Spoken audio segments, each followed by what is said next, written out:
SuccessInSight shares the stories of the people with passion and drive who make things happen in the world. Here's your host, Howard Fox. Hello, everybody. This is Howard Fox, the co-host, along with my partner, Randy Ford of the SuccessInSight Podcast. Wherever you are, whatever you're doing, I hope you're having a phenomenal day.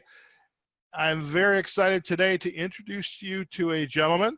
He is the president and CEO of Growth Accelerators and is the newly published author of Do You Want to Be a Leader or a Manager? If you can do one, you can do both. I would like to introduce you to Jack Finnell. Jack, welcome to the SuccessInSight Podcast.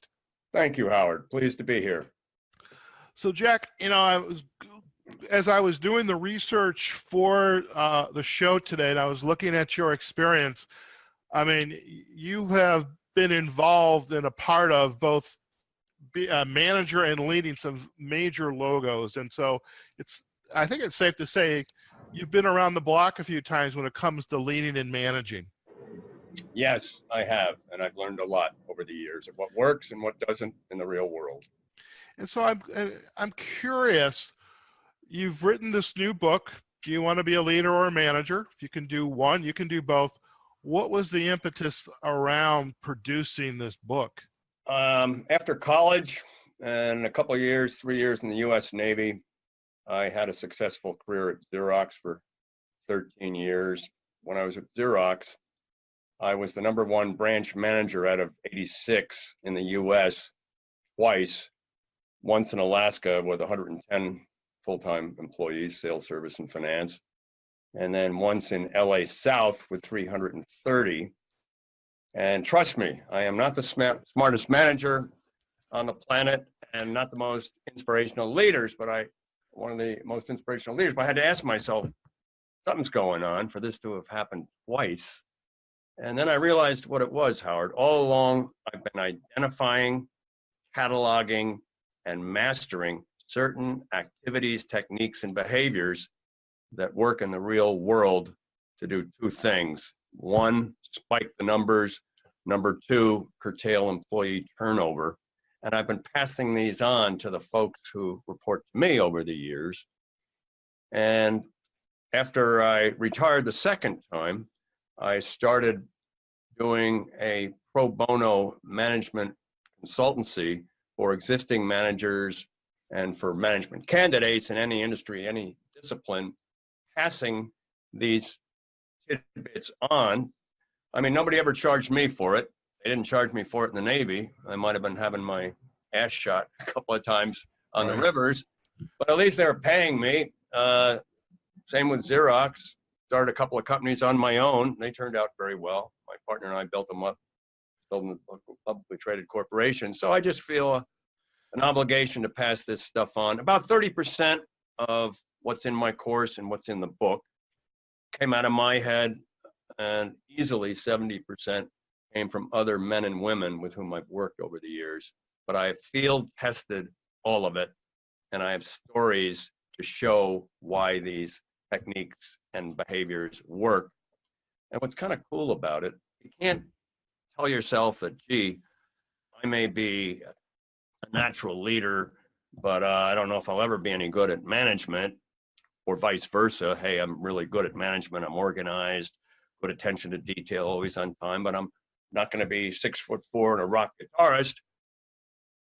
That's true. However, we can transfer motivational techniques so that if you're already a good manager, you're going to be able to advance your followership as a leader. Mm-hmm. And if you're already a natural leader, and we all know this, that a lot of times natural leaders can inspire us, but not so hot at follow through, which can hurt us doubly because they get our hopes up so high. Do not despair.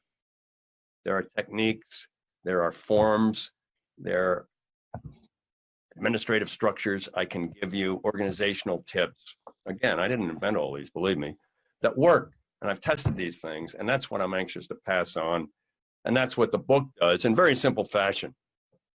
Share, if you can, the framework of the book. And as you do that, one of the things that's in the back of my mind is I've always grown up, so to speak, within my world. There's a distinction between leaders and managers, and leaders know what the right things to do are. The leaders do what they're supposed to do, some shape or fashion of that metaphor.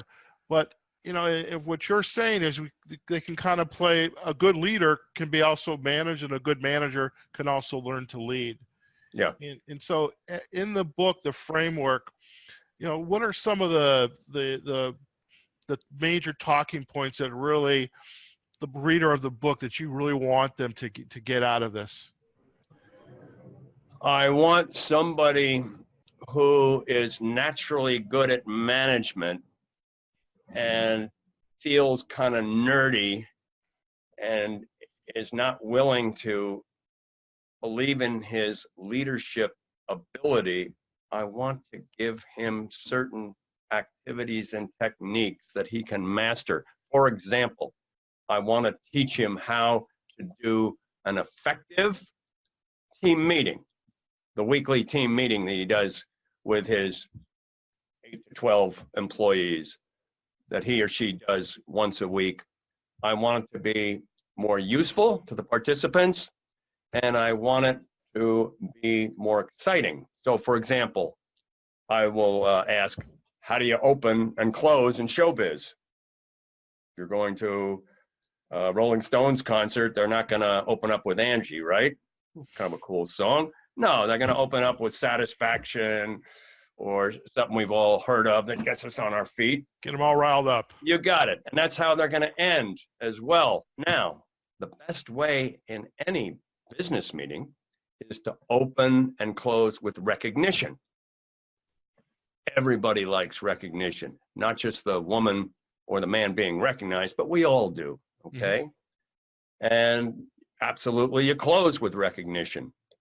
And if there isn't enough to go around, definitely close with recognition, and then you open perhaps with humor. I'm not a great stand-up comedian, and so I would always get a New Yorker cartoon and start off and pass it around.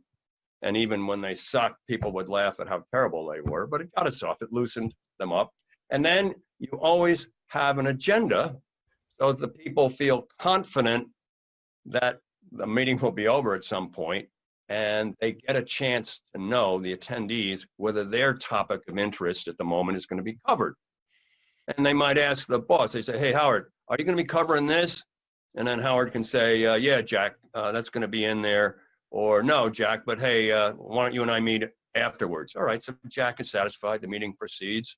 And then it's also one of the tips I've learned over the years, to the extent that you can have the meeting participants participate, they'll love it. Other people you can have from time to time in your meeting would be internal or external clients. Also the boss, your boss, not too often, but maybe once a quarter, something like that. HR can be valuable because the laws are changing. You just want to make sure that when the meeting is over, everybody leaves and says, boy, I got something useful out of that. That was a damn good meeting. Thanks to Howard for doing that. And I also had a good time. So that's something anybody can do who says, I want to expand my leadership capability. They can start to advance the quality and the fun of their meetings. So that's one example. I'm curious, you led off your response with, if I can help, for example, the tech nerd. Yeah. I mean, these are individuals who, from a behavioral perspective, probably very introverted, yes, very detail-oriented, not used to being the center of attention or conversation. Is there a more of a challenge, or how much more of a challenge is there for that kind of individual who has a management responsibility versus someone who is more, say, extroverted and used to, just getting things done and including others in that process? Is there a difference in how you would work with them to achieve that? Yeah, and by the way, a lot of the natural leaders get up and wing it. and their meetings aren't so useful. So they need some input too. But back Definitely. to the nerd who might be in charge of an engineering unit or IT. And I got a lot of friends like that. You probably do too. You know, we all admire them because they're so bright and they often have a good sense of humor. Toastmasters, it's a wonderful thing for them to do because it forces a change of behavior and then the attitude follows as opposed to the other way around. So without, next to Alcoholics Anonymous, I think it's the most successful program around. And if you work for a very large company, they will have perhaps a Toastmasters group that meets every Monday at noon. Otherwise, you just Google it and you'll find where meetings are in your neighborhood. It's one of those things, Howard, where the more you do it, the better you get. Again, force a change in behavior, the attitude follows. So I have, in fact, I've had, the way I got onto that one was had a couple of friends, IT friends of mine who said, Jack, you have no idea what this has done for me, man. I know I only have a team of 8, but I'm so much better when I stand up in front of them. I just feel more natural because I've done it so many times now. So there are other things that people can do if they're naturally good at management to advance the quality of the meeting and make it more exciting and relevant. And if you're a natural leader, you got to make sure that you are sensitive to the benefits that are being delivered to the people. You may be the prettiest woman in the world and lots of fun and quick-witted, but if your people aren't leaving with something tangible, it gets old. So do management and leadership overlap? They most certainly do. With the managers or the individuals who are on the path to become a manager, they start at different levels depending Yes. on their experience. Part of the management track is also to get mentored, or there could be group coaching, or there could be mentoring by the leader, him or herself, for that manager or a group of managers. Is that what's covered in your book, or is that a topic for the book that we want to discuss? No, it's a wise question that you brought up. One of the things I teach them is to make sure they get the most out of their peers. And if they're in the same discipline, that can be helpful. But at lunch, after work, what have you, make sure you're always learning from your peers. If they're in first line management, then you're talking about the same kind of challenges. Then make sure that you have a good open relationship with your boss and that you're learning from her or from him. And at some point, once you develop a very good trusting relationship with your boss, you shouldn't be afraid to ask your boss if you can then have lunch or coffee sometime with her boss. And a lot of people say, oh my God, does that sound like a kiss-ass thing to do? It isn't if you phrase it this way. Howard, I've learned a lot from you and I'm going to continue learning from you. I love it. And I want to ask your permission. Would it be okay if I sometime spend an hour with your boss, Olivia, because she's been around, she's sharp. And on the one hand, I don't want to be a kiss ass, but I don't want to be a wuss either and miss the opportunity to learn something from her. But of course, I wouldn't do it unless you say it's okay. And if you do, then I'll go to her admin and ask and say that you said it was cool. Take it from me, Howard, having been a CEO a couple of times, having been a high-ranked corporate manager, because of the fear of being a kiss ass, which I kind of respect, people don't ask the higher up leaders for advice, and it's a shame. And I know that from personal experience, and I understand why they didn't want to be kiss asses. And so it's a shame because also people at those levels have good, healthy egos, and they're more than willing to share some of their insights. Most definitely. We've spent a fair amount of time talking about the manager, and no doubt within the book, there's a lot of pieces of advice, some hints, some techniques and activities to develop management. If we could shift a little bit to the leadership side of the equation, we're not all born natural leaders. Right. Some of us are, and some of us, we could be born it, but we never really learned a technique to lead. What's your advice for developing more effective leadership skills, especially in a society where everything is happening so fast and there's greater calls for this transparency? What should these leaders be doing to lead more effectively? Are you talking about the manager who wants to become more of a leader? Well, let's talk about Or the leader who wants to be more of a leader? The leader who wants to, because we can get a leadership position, but we might not be prepared for it. So we have to learn how to lead. Well, one of the things you want to do is remember this. The people reporting to you and me, they care about the same thing that you and I care about when we're assessing our leaders. When you cut through all the BS, we all care about one thing when sizing up our leader. Does he help me or does he hurt me? Think about it. Now, leadership is very important, but in the end of the day, does he help me or does he hurt me?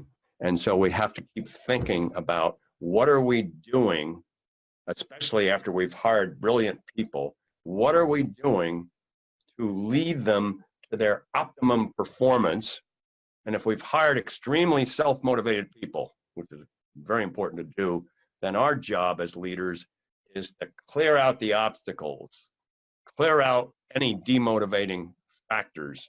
The first rule of management and leadership is get the right people, which means hire well and fire well. Second item is support them, which is obvious. If you've hired these self-motivated people, then gosh, it's your obligation to clear out the demotivating factors. So that's the larger view. You want to make sure that you think about each of your direct reports every day. And that sounds obvious, but it's easy to miss some of the folks. You're always going to be thinking about the top people because they're asking you for support constantly. They have so much activity going. At the bottom, you're going to be thinking of people who are new because they need a lot of your attention to get off to the right start. And the ones who aren't performing, you got to give them a shot or take them out. But a lot of the real solid rocks in the middle, it's easy to overlook them. So I developed a format that lets people, managers and leaders, think about or interact with each person daily. And it's a form that has over on the right-hand side the most important item that you need to talk to so-and-so about this week. And then you can put it on a spreadsheet and you mark it if you've spoken to the person or interacted physically or emailed. And then other times you just have to think about them. In other words, that doesn't mean I have to interact with you every single day. That can be micromanagement, but I got to think about you. And if 4 days go by and I say, I haven't even sent an email to Howard. I wonder how he's doing. I better check in and say, hey, pal, everything cool? That's enough. You know, Howard knows I'm thinking about him. So that's something tangible we can do to advance our leadership profile. And then there's the aspect of managing them one-on-one versus just in a group format. I remember when I was coming up fast on the West Coast at Xerox in management, I had a buddy on the East Coast named Steve. He was coming up fast too, and we would trade secrets. And I remember when he told me about the time he took over his first sales management team. And he said, Jack, I didn't have the confidence to stand up in front of all of them and say, all right, I'm Steve, let's go. But he said, I knew I could handle anybody one-on-one. So that's what I did. Over the course of a week and a half, I met with every guy or gal on the team, and I found something tangible I could do to make their life better. And he said about 4 days into it, the word started to spread. Hey, this is Steve, pretty cool guy. He said, and then 2 weeks later, when I did stand up in front of them and say, hey, everybody, I'm Steve, let's go. He said they were cheering and they were ready to roll. So I kind of built it up one by one. And he said, I've continued to manage that way, even after I know them and feel a little more secure. And it's really done wonders for me. I love this idea of visiting or thinking about your staff daily and finding some way to interact. This latter example, I the leader not perhaps being as comfortable standing up in the group, but starting off and kind of leaning into the little bit of fear perhaps of doing it one-on-one until they can become more comfortable up in a group. In the time we have left, the book I know has got a lot of pearls of wisdom here, and are there a couple others that you would like to highlight today? Because I definitely think the book there's a lot there to have it all done in conversation in 20 minutes. Well, here's one that I find fun anyhow. Sure. When I was branch manager in Alaska, I don't know if you can see behind my head, but that's a bunch of Alaskan water buffalo up there. Twice a year as the branch manager, I was responsible for communicating to the 110 people, sales, technical service, and finance, what the cost of living allowance would be. It costs more to live up there, on average about 40%. If you're going up there from Mississippi, you need every dime. If you're going up there from Southern California or Chicago, you need less, but you still need some. So it was my job to announce twice a year what the COLA would be. Mm-hmm. And generally it would, back then, it was going up half a point or 2 points every single time. Well, there was this one time during my 2-year stint that it was going to be flat. Now, that wasn't going to be the end of the world, but that's pretty negative news. Particularly, I don't know if you've ever been to Alaska. Mm-hmm. In the winter, it can be very depressing. Suicide rate goes up, the murder rate goes up, tech reps don't want to unionize, sales reps don't want to sell. Anyhow, I had to communicate. I got the message on a Tuesday that I would have to tell the branch on a Friday. I'm sitting in my office saying, oh, hell. And then I look out the door and I see this friend of mine, a guy named Fritz. I said, hey, Fritz, come on in. Hey, man, how you doing? I heard you got a new dog. Have you taken him hunting yet? Listen, don't tell a soul, but the damn COLA is going to be flat. And I got to tell the whole branch on Friday. Well, good to see you, man. Well, of course, I knew my boy Fritz. He went out and blabbed it. Of course. Yeah. By the time Friday rolled around, everybody knew, and it was, yeah, damn it, one of those economists, no, yeah. But anyhow, because I had leaked it, it had been discounted. Kind of like the Fed chairman saying that they were going to buy more bonds, so the interest rate goes up. They sneak it out, and so the economy doesn't go crazy, the stock market doesn't crash. Kind of the same thing, if you have the time. Now, if something's going to really happen and you better communicate it instantly, go ahead. And on the opposite end of the line, if you have good news to communicate, you don't tell a soul, you get everybody in the room and you tell them all at once, and then emotions just explode. Quick example, back to Alaska again, found out that for the fourth quarter, any salesperson in the US who was 125% of quota was going to get a $10,000 bonus. Pretty big deal. Mm-hmm. So I got them all in the room. I brought them in from Juneau and Fairbanks and did a half-day training session on a new product. And at the end, I said, oh, by the way, anybody who achieves 125% of plan in fourth quarter, which starts on Monday, gets a $10,000 bonus. And they're cheering and screaming, and it's echoing off the walls, and it was a bigger deal. So if you have time, I got to tell you how a friend of mine, mm-hmm. Laura Russell is her name. She was a sales manager at the first company I started, Ameritech Communications. And I told her this years ago, and she ended up applying it to the raising of her two sons. And they're both graduated from college now, but at the time they were little boys. And if she and her husband had told them that they were going to Disneyland this coming Saturday, and it turned out that he was going to be stuck in Milwaukee on business, she would tell one of them on Tuesday, like, Scotty, looking a little shaky for Disneyland because Daddy's going to be away on business, I think. Anyhow, be a good boy in school. Love you. And of course, Scott would tell Matt. They're sitting around having dinner Friday night. And she says, boys, listen, yeah, we know, no Disneyland. Other times, she and her husband obviously would plan this in advance. They'd be sitting there eating their bacon and eggs on a Saturday morning, and she'd go, I know, let's go to Disneyland right now. Well, you needed earplugs to block the sound of the kids screaming.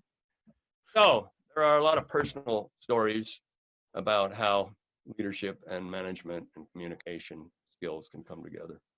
Most definitely. And I think the book, it sounds like it's just got a lot of insights, as we like to say on the show, and golden nuggets to be gleaned from it, because everybody needs something different. They're all, whether you're a manager or leader, everybody's in a different place. One last question, and I'm curious about, is in our environment today, there's so much rapid change of innovation, exchanging of information. We get comfortable, and then there's discomfort.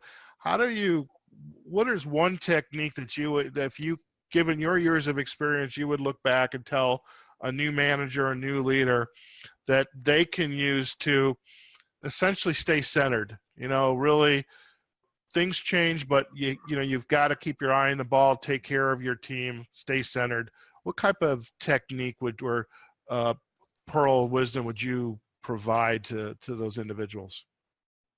This is somewhat mundane, but every Friday night, or even better, Saturday or Sunday, you should go into the office and make sure you're set to lead on Monday, that something isn't going to rock you back on your heels. You need to, if something is coming from your boss or from headquarters, either regional or national, or something's happening in the marketplace, you've addressed it. Even if there's anything you can do on the spot to respond, go ahead and do it. But come Monday, it's your job to be leading, and you want to be the person providing guidance and enthusiasm to the group. So either Friday night, Saturday, or Sunday, get ahead of the game, go into the office, figure it out. I think that qualifies almost as an insight to go. I think that's extremely profound. We'll offer you another one in a second. Jack, if our listeners would like to learn more about you and your work, what's the best way to get to know you? Well, I'm coming out with this book. Of course. In fact, it's out now.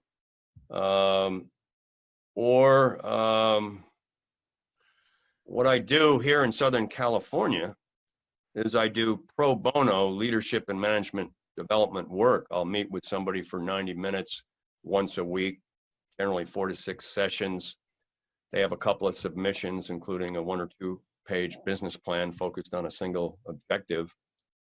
And the best way to reach me for that would be my email address, which is jack@growthaccelerators.com. Excellent. So jack@growthaccelerators.com.